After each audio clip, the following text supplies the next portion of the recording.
All right, we're here with our first character guide. I'm gonna do a quick guide on Billy the Goat here. Probably the most melee intensive character in the entire game. If we quickly run through his abilities, you have Bash Down. Slam your bat into the ground, pulling enemies down, dealing melee damage. This slam creates a shockwave that deals spirit damage and applies knockup. Once you put 1 point in it, it just reduces the cooldown 10 seconds. Not great. Once you put 2 points into it, it adds 1 charge and 2 meter radius. The extra charge is huge, so a good upgrade when you get 2 points in there. And then 3 points in is really, really good. It's minus 3 seconds on the charge time, and it deals 60% heavy melee damage, which is huge if you know anything about Billy. His 2 is probably the weakest of his abilities, but it's usually just a movement getaway. But you charge headfirst into an enemy, send them into the air along with Billy, and then 1 point in, on impact, 25% weapon damage for 5 seconds after you hit them. With 2 points in there, it gives 0.4 seconds charge duration, basically just meaning you go further when you use it. And then 3 points in is minus 13 seconds cooldown on impact, deal 10% max health as spirit damage. Then we have the best ability of Billy, his 3, which is Blasted. You never ever want to take a fight with Billy unless you have Blasted available. It makes his whole kit, it is his best by a mile. But Blasted says you get a passive where melee hits restore ammo and inflict direct on the victim for 7 seconds. And then once you activate Blasted, bullets are amplified against wrecked enemies. Using melee boosts max health and extends the duration of the ability. 1 point in, you basically move faster while it's active, so not great. But 2 points in, this is what you want to rush the fastest. 2 points in is the biggest thing ever because once you have 2 points in, it gives you an extra charge of bash down on use and plus 7% wrecked bullet amped. And then the third upgrade here is plus 50 melee bonus health and increased spirit scaling. And then, of course, his alt chain gang here. You basically chain enemies near to you. Chained enemies cannot use movement abilities and receive heavy slow when they pull on the chain. After a delay, you yank everyone towards Billy and deal spirit damage. 1 point is 40% spirit and bullet resist, so very solid. 2 points, you minus 50 seconds on the cooldown, because it's a very long cooldown alt. And then 3 points in, plus 5 meters of range, plus 1.3 seconds of unstoppable per hero pulled in. So the unstoppable is huge, because that means you cannot get parried. What you want to do with his abilities, you want to unlock the 1 first, and then you unlock the 3 second, and then just max out the 3 right away.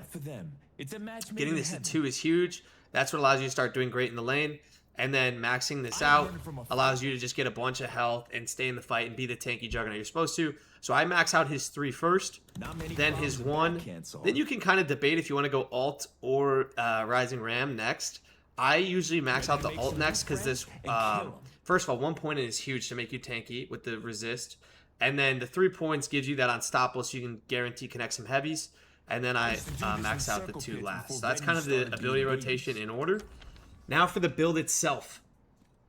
I've spent a ton of time playing Billy, and this is the build that I think is the most optimal for him, at least in ranked. First, you're getting melee lifesteal pretty much almost every single time, no matter what. It allows you to heal yourself every time you melee an enemy or even a minion. Next, you're getting close quarters, because close quarters is so key to his kit that you're buying it every single game, no matter what. It is so crucial that I even have it here kind of delaying our 4.8k green spike just by 800 because of how relevant it is. You're trading melees a good amount with this character. It gives you 20% melee resist, and then you deal just extra weapon damage when you're in close range, which you're always in close range with Billy. Next, the reason grit / reactive barrier are here is because with Billy, there's going to be times, almost inevitable, that you're going to get parried. And reactive barrier makes it so that you get a shield, a 325 health shield when you get parried. Grit just upgrades into it, so we have grit here for that reason. But this is insane. You basically want this every game, especially with the way the urn works now, where you're basically like trading heavy melees and parries, and sometimes getting parried, you want that shield in case you get parried.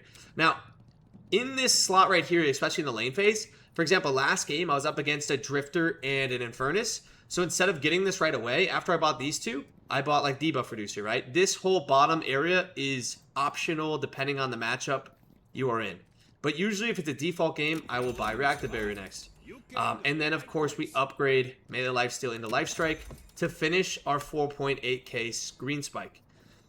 Now we're getting Stalker, which is insane on Billy because, again, you're always close to the enemy, and you're able to inflict the wounded pretty easily. And then we're upgrading Close Quarters to Point Blank, which gets us our 4.8k Gun Spike here. And then last, of course, we get our 4.8k Spirit Spike. Now, there's so many bullet characters. Well, first we get Spirit Strike is insane. You want this every game on Billy. Now, Bullet Resist Shredder is an asterisk because most games you're getting it, but like 40% of the time you're not getting it. You're only getting this when the enemy team has, you know, a bunch of bullet characters, right? Because it reduces bullet resist on enemies when you deal spirit damage, right? So, but you can get this, and then once you get the upgraded Spirit Snatch, you've hit your 4.8k spike. If it's a game where I'm not buying bullet resist, right? So I'm here. I will sometimes just buy this extra charge for 800, and then I'm getting Torment Pulse every game, which gets you to that 4.8k spike if you don't want bullet resist, and you upgrade this later. Now we're here. We're getting Melee Charge, which is just a no-brainer on Billy. Heavy melee distance, heavy melee damage, and it procs more often with the buff now. We're upgrading Rapid Recharge. Rapid Recharge is insane on Billy because you want as many bash downs as possible, because bash downs guarantee connect where you're instantly getting health and ammo when you have Blasted active. Enduring Speed is good on Billy every time. You always want to be in their face. You don't want to get hit with movement penalties, so we're getting that. Next, we're getting Indomitable rather. Gives you Spirit Bull Resist. Billy's whole job is being a tank. You want to be super tanky, which that helps with. And then this gives you a guarantee preventative against getting stunned, right? So if you're, now that we have Melee Charge, we're going to be slinging some heavies. It guarantees protects us from getting parried no matter what. It's also super good against, Mo and Krill, Doorman, canceling their ults and stuff. Next, we're getting Juggernaut pretty much every game no matter what. Slows people's fire rate. Super good at being tanky. Just has always been a good item. So now our stats kind of look like this. We're finishing getting Crushing Fist almost every game. Our heavy melees are going to be insane now. And last, we're getting Colossus here. This plus 25% base health, again, makes us super tanky. Gets us up to like 6.5, sometimes 7k health. And then you activate it. You gain Bullet Spear Resist, which is good. And then you gain melee damage, which is huge. So this item is insane on Billy. These are kind of what our stats look like most games. It's almost like a hybrid build where you're building majority green because you're, again, a tank. But we have 2 extra slots, right? Sometimes 1 extra slot if we bought Bullet Resist Shredder. This is where this optional area comes in because you're always buying an optional item, right? If you have an Infernus, Drifter, Shiv, Mirage type of game, you can buy Spellbreakers that item to get that extra debuff resist.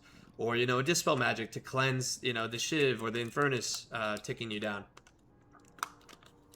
If they have like a Victor, you can buy Healbane, or even Cursed Relic to slow him down if he's super fed. If the other team has, let's say, Dynamo, Abrams, Calvin, not Billy, you're playing Billy, but they have a bunch of tanky characters, you just buy Toxic Bullets, right? It's good against tanks.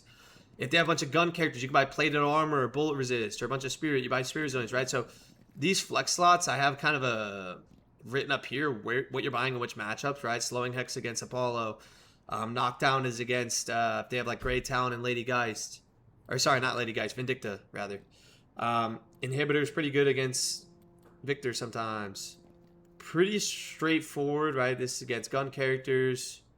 You know what I could even add down there is that, I could add enchanters real quick down here too. Where'd it go? Oh, there it is, perfect. So, the optional section here is if in the lanes phase, let's say you're just getting fried a ton, you can buy like extra regen if boxes aren't up to get back to full, or you can buy Healing Right if boxes are up and just go on a long box route. I think those are always good. The other thing I should probably add here is, let's say you have a teammate that is doing like a super long box route strategy. You can buy monster rounds if you know you're going to be playing in the lane alone, or if you have a Rem that you know is going to leave in 8 minutes to go do every Sinners and be gone forever, you can buy monster rounds. Rem is probably your best laning partner duo out of all the characters in the game, because once he gets his ult at like 3.7k souls, his sleep is so good synergistically with Billy because it guarantees, obviously, sleeps them and gets you a heavy melee to proc like Melee Charge and gets the reload, gets the health boosted. So Rem is really, really good for you in the laning phase. Some other niche things you can do with Billy is one time I was playing against a guy, it was a Victor actually, who, like, it felt like he had, like, some auto parry hack on. Obviously, he didn't. I don't really accuse people of cheating, but some people are so good at parrying just your light melees that I'm like, damn. Because on Billy, you don't really want to throw at heavies unless they've missed a parry or they're stunned. You just want to be throwing light melees, unless you have Indomitable, of course. But if you have a guy that's actually parrying your light melees and is just so unbelievably good at parrying, buy Fleetfoot. It's decent on Billy because it allows you to stay in their face, remove some movement speed penalties. But for those guys that have like auto parry, it feels like on, they're going to parry your heavy melee. So charge up a heavy, and before it hits, activate Fleetfoot, right? That cancels my heavy, and then I can just guarantee get off a melee. So Fleetfoot's really good if there's a person in your lane that is just insane. Rebuttal's pretty good if you're up against like Abrams or people spamming heavies, especially with the new urn changes where you're needing to parry a ton. Metal Skin's pretty good against Haze. Pretty straightforward with a lot of these here. But this is my Billy build. Let me know what you guys think on this character tutorial / guide. Basically, your combo is this. Go in, bash down, pop your blasted, bash down again, and then of course you can ult them into the fight, and you can even pull the ult farther. If you do kind of what I'm doing. Just waiting for him to come back. Right, you ult them. You can actually pull this pretty damn far and further into my team, so just keep that in mind. But let me know what you guys think. If I should do more character guides, I only play 4 characters, but I could do a character guide on the 4 that I play. Appreciate you guys.